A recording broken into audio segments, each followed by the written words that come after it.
안녕하세요. 보험지식 저장소의 최민수입니다. 자, 요즘은 날씨가 그래도 그렇게 춥진 않은 것 같아요.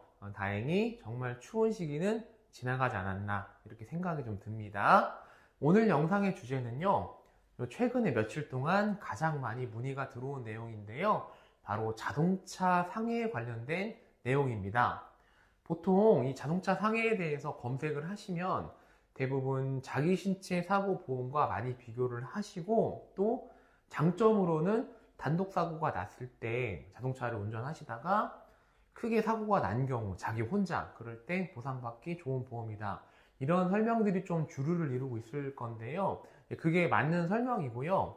다만 저는 오늘 자동차 상해에 대해서 여러분들이 좀 오해하시는 부분, 그리고 다소 잘못 알고 계시는 부분들에 대해서 제가 설명을 들어볼까 하는데요. 이 설명을 위해서는 자동차 보험의 기본적인 구성에 대해서 조금 생각해 보실 필요가 있습니다. 자, 여러분들이 자동차로 다른 사람을 다치게 하면 어떤 보험으로 보상을 하죠?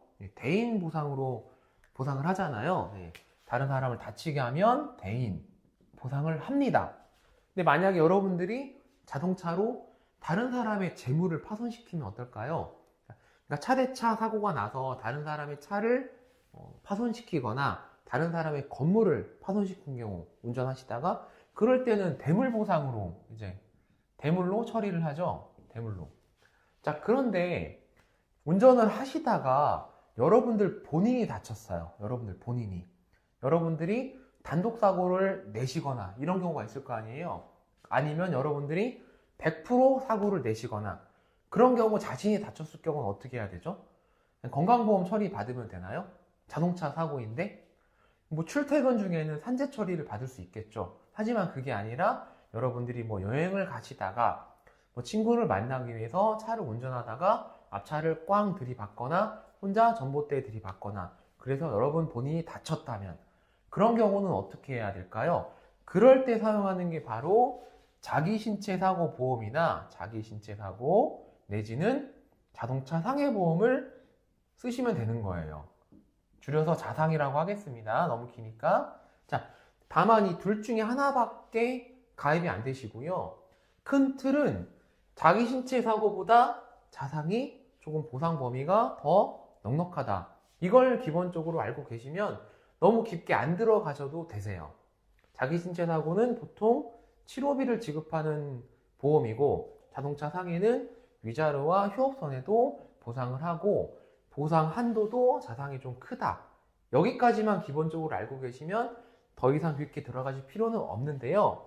근데 문제는 여러분들이 많이 좀 혼동해 하시는 게 어떤 부분이 있냐면, 어떤 사고일 때 자동차 상해를 쓸 수 있느냐, 이걸 좀 많이 물어보시더라고요. 자, 그래서 제일 쉬운 거, 첫 번째, 자, 본인이 단독 사고를 냈어요. 단독 사고, 아까 말씀드린 것처럼 혼자 뭐 전봇대를 들이받았다든지, 아니면 앞 100% 과실일 때, 100% 후미추돌 100% 과실, 이럴 때는 여러분들이 자동차를 운전을 하다가 상해를 입으신 거잖아요. 이런 경우는 자동차 상해로 보상받을 수 있습니다. 줄여서 자상이라고 쓴다고 제가 말씀드렸죠. 이런 경우는 여러분들이 자기 보험사에 전화를 하셔서 자동차 상해로 접수를 받으시면 돼요.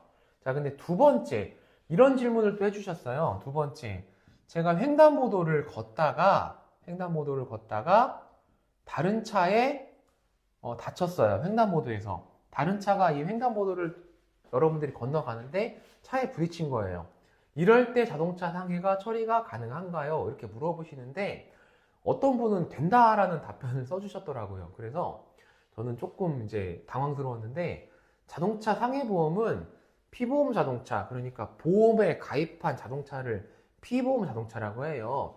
이 피보험 자동차를 소유, 사용, 관리 중에, 그러니까 쉽게 말하면 여러분들이 이 차를 보험에 가입을 했어요. 여러분들이 그 차를 운전을 하거나 이럴 때 사고를 내야, 그럴 때 다쳐야 자동차 상해로 처리가 되는 것이지, 횡단보도를 걷다가 다른 차가 나를 다치겠다, 그럴 때 자동차 상해가 되느냐?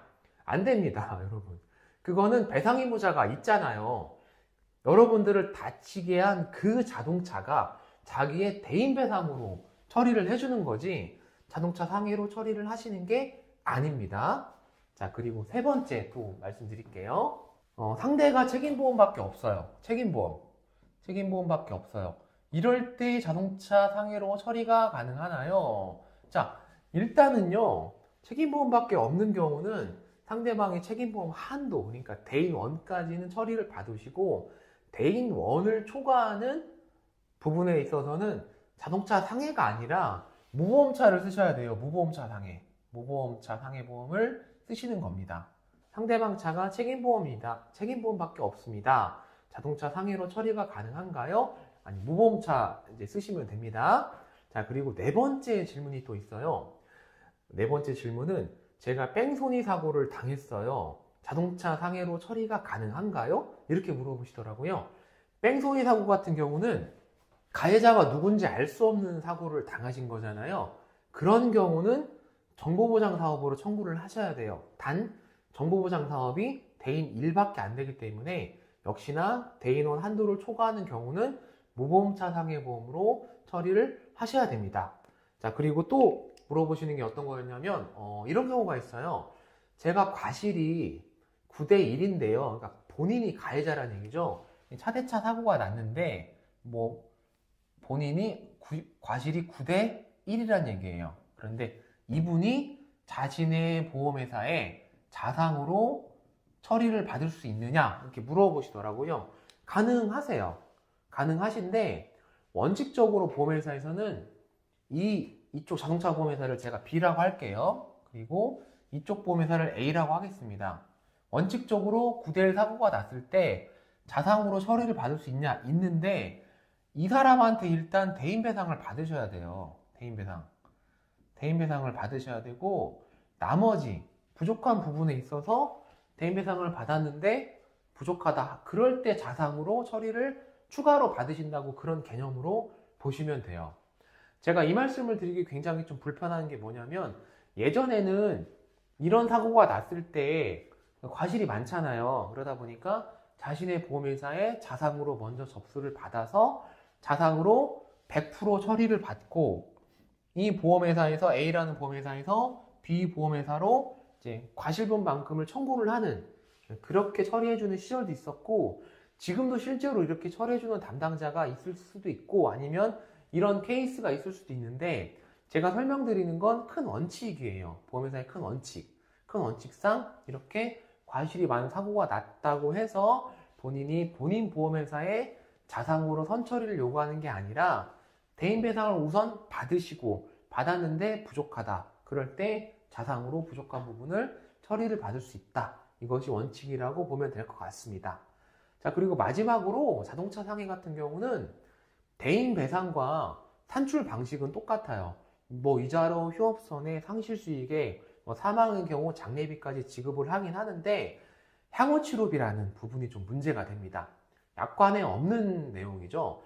대인배상 같은 경우는 합의 차원에서 담당자들이 향후치료비를 지급하는 것은 사실인데요. 자동차 상해에서는 지급하지 않는 것이 원칙입니다. 합의 차원에서 주는 향후치료비는 없다. 다만 크게 다쳐서 장애가 남았다. 그리고 흉터치료비 같은 것들이 필요하다. 그런 경우는 명확한 근거가 있으면 지급하겠지만 합의 차원에서 저희가 향후치료비 얼마 드릴 테니까 합의하시죠. 이런 개념은 존재하지 않는다. 이렇게 보는 것이 맞습니다. 자, 그럼 여기까지 자동차 상해에 대해서 제가 좀 설명을 드렸는데요. 설명을 들어보시고도 부족하다, 개인적인 상담이 좀 필요하다 하시는 분들은 아래쪽 하단 댓글을 확인해 주시면 감사하겠습니다. 자, 그러면 다음번에는 조금 더 유익하고 좋은 영상으로 찾아뵙도록 하겠습니다. 시청해 주셔서 대단히 감사합니다.